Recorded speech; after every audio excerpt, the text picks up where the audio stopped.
Welcome to the Tech Egg. Don't get scrambled. Enjoy the video. You already have a clean table. Now start the chart. Select the labels and numeric column, then insert a clustered bar chart. Once done, click any bar to highlight the data series so you can change scale settings for the vertical axis. Make sure to use the axis you intend to modify, primary versus secondary, and avoid selecting the plot area. This first action sets the context for precise scaling. It ensures Excel knows which axis properties you want to edit next. You should now open Format Axis to change scale details.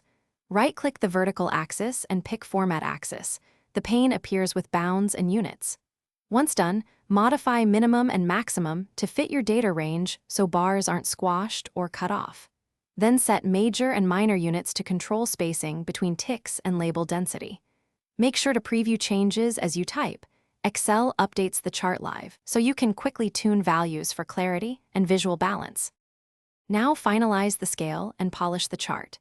You can enable log scale if values span large orders of magnitude. Otherwise, choose rounded bounds and clear major units. Once done, format number display and grid lines to make comparisons easier, and make sure to lock aspect by avoiding negative minimums unless needed. If bars suddenly disappear, check that the series isn't plotted on a secondary axis with mismatched bounds. Switch series between axes or reset bounds to auto to recover the bars.